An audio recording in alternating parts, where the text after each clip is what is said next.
Welcome to the Business Scholarship Podcast, interdisciplinary conversations about new works in the broad world of business research. I'm your host, Andrew Jennings. If you like what you hear today, please consider subscribing to the podcast or sharing with others who might like it too. And if you have ideas for future episodes, let me know. My email address is andrew@andrewkjennings.com, and I look forward to hearing from you.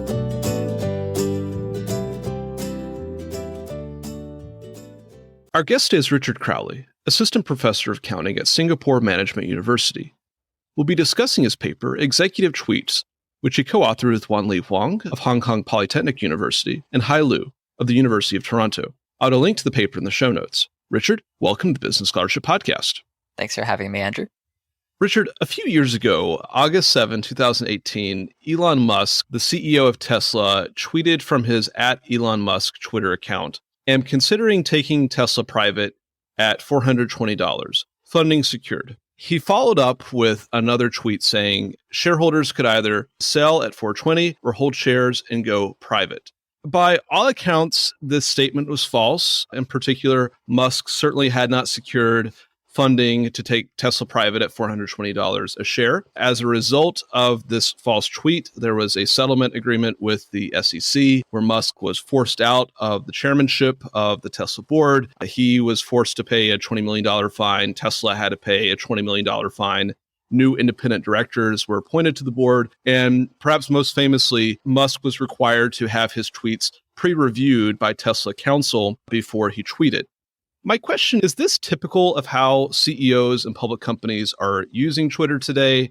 If I'm a CEO or a public company, why would I want to tweet at all versus something more traditional, like putting out a press release, filing an 8K, or making my point during an analyst call or an investor meeting? So those are a couple of interesting questions. For instance, the Musk example, it's not really the standard way that you see executives using social media. I would say it's a fairly sensational example. But it was one that got a lot of people thinking about how executives use social media. So essentially, the example is a lot bigger news than you typically see from executive accounts. Also, the fact that it led to SEC investigations, not the norm, right? It's the first time in many years since the SEC investigated a social media post. But it did make us think, hey, these tweets or these messages on social media do seem to have impact, right? The stock market reacted quite strongly to Elon Musk's tweet, which showed that people seem to pay attention to it, and it probably matters. In fact, there was even hundreds of news articles bringing this to the attention of more people that social media is making impacts on stock markets from the executive's side. As for why an executive would want to use social media instead of using a traditional approach, say, a press release, an 8K, conference call, there's actually quite a few reasons that have been discussed, some in the accounting literature, some in more of the computer science literature. So a quick rundown of those. Some ideas are it could be coming from the same incentives that companies have, right? So the executive acts as a public face for the company. And so they may have the same incentives to disclose as the company itself, which means that maybe they want more dissemination of the news or they want faster dissemination of the news. There's evidence that companies do that in accounting already. And we've got a paper on that as well. There's also some evidence that people trust people more than they trust corporations. This could be part of it as well. Even from a corporate disclosure perspective, if the company wants people to pay attention to the news, it's actually better to have the executive state the news. There's also some incentives, though, just from the sort of the person's own perspective. So for instance, there's this Tobias and Stephen paper from 2013 that shows that people just gain intrinsic utility from posting on social media. But there's also some reputational effects, and there's also some peer effects that have been documented, for instance, in paper Lin and Liu 2011. And so all these different factors are conflated in this context. Difficult to piece out why exactly the executives are on Twitter, but says there's a lot of reasons why they might want to be. There's also a couple points against this, though. So there's been, for instance, the Wall Street Journal ran a survey in 2012, and there's also a survey from Weber Shandwick. And these surveys essentially said executives often say social media takes up too much of their day. And so it's just not worth it because they don't have the time for it, or they don't see the value in it. I mean, this would be consistent with some of the earlier results around that time period. Maybe only 3% of S&P 1500 executives were actually on Twitter, at least with a publicly available account. But that's been rapidly increasing over the past years. There's a literature already in place in the accounting and the computer science literatures and maybe other fields on this topic of corporate use of social media, of executive use of social media. And you've alluded to some of that and you talk more about that in the paper. I wonder if we could talk about your contribution to this literature, what research questions did you and your co-authors set out to answer? There's quite a lot of papers in accounting at this point looking at social media usage. That's because it's become actually a pretty big disclosure channel for companies. So there's a lot of research on the corporate side. There's not so much on the executive side. There's essentially one other paper, Chen, Huang, and Liu 2019, where they're looking at, say, earnings prediction and market liquidity as driven by executive tweets. But nobody's really looked at the main market impact of executives' tweets. So our agenda was twofold. The first step was to look at why are executives on Twitter, just some descriptives there, as well as whether or not executives view Twitter as an important channel. What I mean by that is whether or not the executives who are on Twitter already view it as an important channel for corporate information dissemination. That part's a descriptive element of the paper. We're just looking at what they do and validating that this issue is important. And then our substantive research question boils down to 2 points. First is, does the market react to executives' tweets, and particularly their financial-related tweets, in addition to the stock market's reaction to firm tweets? Now, this distinction of in addition to firm tweets is important. It's already documented that firm tweets do matter for stock markets. And so if the executive is just releasing the same information, right, we want to say that it's not just that people are reacting to the firm, but the executive did the same thing around the same time. That wouldn't be so interesting. What we want to know is, do the investors care that the information came from the executives? That's point number one. Now, no surprise, since the paper is written, it does seem to matter. In fact, the results are quite strong. But that leads to our second research question, which is essentially just, why does the market care? And there's actually 2 theoretical mechanisms that are discussed in the past literature. One is what's called a trust mechanism. The other is a standard approach in accounting where you say, maybe there's new information that's being disclosed. And so essentially we're contrasting these 2 different mechanisms to see which of them seems to be the primary mechanism that is causing the investors to react. I'd like to come back to those potential mechanisms in a moment, but before that, could we talk about how you constructed your study? You and your co-authors assembled a very large original data set. So could you maybe talk about how you went about your research design? What sort of data did you assemble? And how did that allow you to proceed in answering some of these research questions? So I'm a bit of a methodology guy, so I always like talking about this stuff. Our data collection was quite large, as you mentioned, right? We did start with some initial constraint.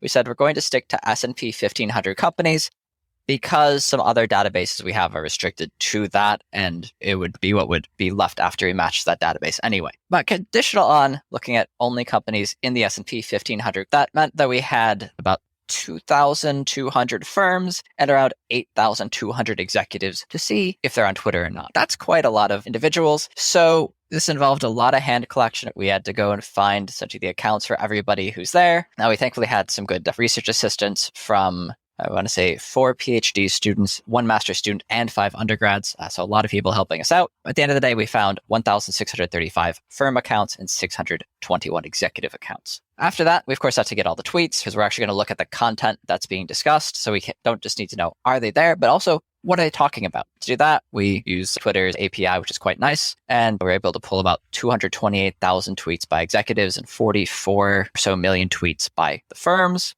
And then after that, we have sort of a lot of empirical approaches we need to implement. Let's go very high level over that. But the empirical sketch is going to be 2 parts. The first part is descriptive stuff. We want to look at, say, what caused executives to join Twitter? Why did they join at a certain point in time? And that'll be essentially just looking at when they joined versus some determinant variables. And we also do some validation work, right? Which is essentially, are the executives tweeting around events that are important to the firm? Our main test is going to be looking at market outcomes as it reflects on Twitter content, which means this is where the content part's going to come in. So we are going to essentially classify content into financial related content, other business related content that's not financial in nature, and other non-business stuff. Like, for instance, our executive says, I'm going for a skiing trip, right? That's not business content. And then for our trust versus information part, we're going to have to also look at similarity measure between the executive and the firm, because we're going to want to try and find essentially executive tweets that don't have information content to see if those still matter. To do all this stuff, we're actually going to use a couple different machine learning approaches. For the content, we'll use something called Twitter LDA, which is by Zhao et al. 2011. Actually, one of my colleagues here at Singapore Management University helping out with that. And for that, we're just going to apply it. It'll sort of use an unsupervised learning approach to pick out what sort of contents of these messages. And then we'll find that essentially out of the 60 different types of content it finds, 1 type is financial. There's 17 different types of business content, and then 42 types of other types of content. And then in terms of looking at the trust versus new information part, we're going to use something called Universal Sentence Encoder by Sir et al. 2018, which is going to help us to map the content more precisely between the executive and the firm. What I mean is if they talk about earnings versus the firm talks about earnings, right, it'll get a higher score than if it's earnings versus, say, revenue. So let us nicely and cleanly match that. Last little bit in terms of methodology is we also spent a lot of effort on trying to develop clean empirics that sort of map to the distributions as they should be. So we do things like when we do a test on counts, we're going to use something called Poisson's pseudo-maximum likelihood regression, which will allow us to essentially control for high dimensional fixed effects, while also getting a proper Poisson regression for that. And we also do a lot of validation work. So for instance, even the Twitter LDA measure I mentioned before, we actually have a validation test that's also included in the paper. You assembled this massive data set of tens of millions of tweets, reviewed them using machine learning technology, and I think Google also provided some tools that you used in that process. That was an interesting methodological piece of your study. I wonder if you could talk about your key findings. What did you find? Do markets respond to executive tweets or company tweets? And are there any differences in the responses between the executive level tweet and the corporate channel? I'll start with a bit on just the descriptive, who's on Twitter, then move into the stock market part. Our study examines from 2011 through 2018. Starting in 2011, only about 3% of executives were on Twitter. But by 2018, this is up to 12%. In fact, for some industries, particularly IT, it's actually around 25% of all executives are on Twitter with essentially public-facing accounts. Now, these executives themselves skew younger. They skew more female, more extroverted as well. So we have some machine learning-based personality detection that we also use. Those are the executive characteristics. There's also some firm characteristics that matter here, in particular. Higher risk firms, as in terms of litigation risk, tend to have their executives on Twitter, and also those in the IT industry are more likely to be there. Now, in terms of the market reaction, we find, somewhat unsurprisingly, that the market does respond to firms. Right, this is already somewhat documented in the literature, but we also find the response to executive tweets as well. On both sides, this response is driven by financial disclosure. So I mentioned before that there are 60 different types of information that our machine learning model found, and the financial part drives all the reaction to the stock market. So when you talk about products and whatnot, that doesn't really drive a appreciable amount of reaction. But for instance, when an executive talks about financial information on Twitter, the stock price moves by about 0.2 to 0.3% per tweet on that day.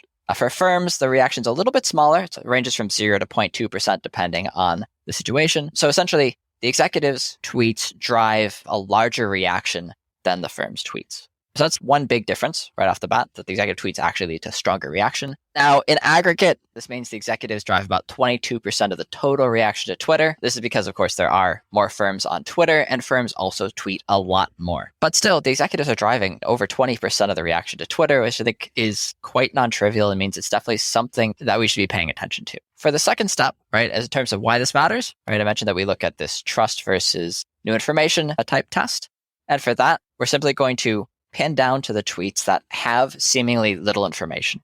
Right? This is where that similarity measure comes in. And our argument is simply that if the tweets don't have new information from the executive, right? So in other words, if the firm in the past 2 days already posted this information, and then the executive tweets it, and the market still reacts, it can't be due to new information because there's no new information. So it's much more likely to be a trust story. When we go through this regression, we do find, in fact, that these tweets are by far the strongest reaction that you see. In fact, a tweet like that can drive something upwards of 3% change in stock return. That being said, we also look at a case where the firm has been silent. And this is a case where the executive tweet has to be new information. In that context, there is also a reaction, but it is markedly lower. It's about 1% as opposed to 3%. Essentially, what we find is there's a mixed equilibrium here. The trust is a bigger factor, but there is some aspect of new information driving it, which sort of harkens back to your Elon Musk example. Or there, that was new information. It drove market return. It sounds like between these two mechanisms, your findings are most consistent with a trust mechanism. Could you talk a little bit about why that might be? Why would investors place more trust in information from at Elon Musk than at Tesla? Presumably, the CEO is in control of the information that the firm puts out, and so there shouldn't be a lot of daylight between at Elon Musk and at Tesla, but it seems like your findings suggest otherwise. Why might that be? That's a great question. And we have to go back to psychology theory for this. And there's, in fact, one paper in accounting that bridges this gap as well. Essentially, there's this theory in psychology called social identity theory. The gist of this theory is that feeling like you belong to the same group, or that you have a social bond with some individual will lead you to become more trusting of that individual. And a social media platform like Twitter sort of subverts this mechanism by letting the information be passed directly from that individual, like Elon Musk or any other CEO, directly. And so when you see this message, it's just in your feed, Elon Musk said this, you feel like it's a message from him to you. Because of that, you're essentially going to say, hey, I have some sort of social connection to this person. And so subconsciously, you are going to trust this information more. In experimental studies, they've tested whether or not this effect also remains when it's a corporate entity.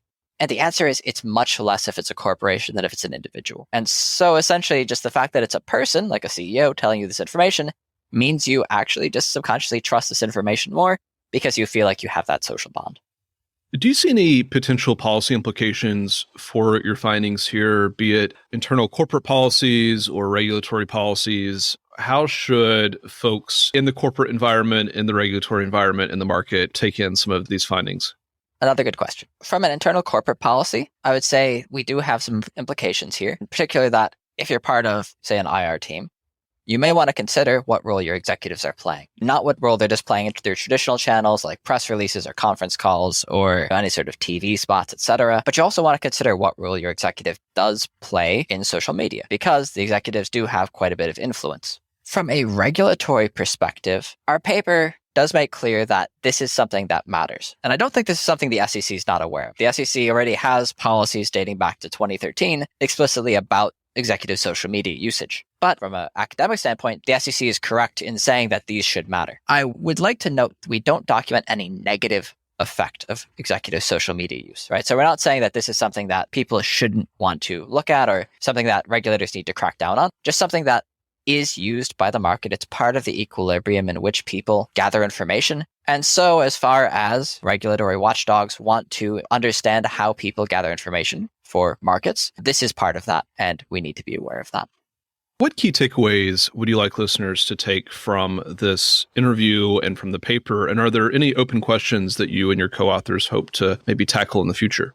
The one key takeaway is that executive tweets do play a significant role in the way in which information is impounded in stock markets. I know we have a lot of different types of information that flow into stock markets, but this is indeed one, and it has a non-trivial impact. And essentially, when the executives are tweeting, they are moving the market, and a 0.2 or 0.3% change in stock price isn't really trivial. And so if just one tweet can change stock price by 0.2%, and some of these companies are hundreds of billions or trillions of dollars, that's a fairly large dollar value impact. In terms of open questions or where we need more research, I'd say we do need more research to understand what the nature of executive social media usage is. Our paper doesn't really dive into why the executives are tweeting at the point that they tweet. We simply say, the executive did tweet. We do look at it in relation to events. We don't look at it in terms of, say, the incentives or any sort of strategic approaches executives could be taking. We don't take a look at, say, how corporations could be strategically using their executives to disclose information as well. And so I think this is something that we do want to understand. And this also goes to the regulatory point, which is if it's a strategic or self-serving mechanism, that's something then where we'd say that maybe we need more overview on how this is being used. But if it's not strategic or if it's not self-serving, then it's probably quite okay. But that's why I said before that we don't document negative effects. It's in large part because we haven't looked for negative effects in the study. We simply wanted to establish that this is an important information mechanism. That all boils down to what conditions under which this will either help or hurt market efficiency. If it just helps market efficiency, that's great. And if social media is being used to manipulate investors and make markets less efficient, then that's not so great. But we can't speak to that at the moment, so it'd be great if a future research can look at that. Our guest has been Richard Crowley, Assistant Professor of Accounting at Singapore Management University. We've discussed his paper, Executive Tweets, which he co-authored with Wanli Huang of Hong Kong Polytechnic University and Hai Lu of the University of Toronto. I'll add a link to the paper in the show notes. Richard, thank you for joining the Business Scholarship Podcast. Thanks, Andrew.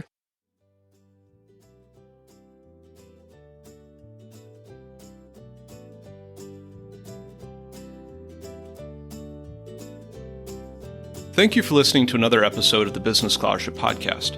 If you like what you heard, please consider subscribing to the podcast or leaving a rating on your favorite podcast app, or let other people know about it too. If you have suggestions for future episodes, please let me know. My email address is andrew@andrewkjennings.com, and I look forward to hearing from you. Until the next time, I'm your host, Andrew Jennings.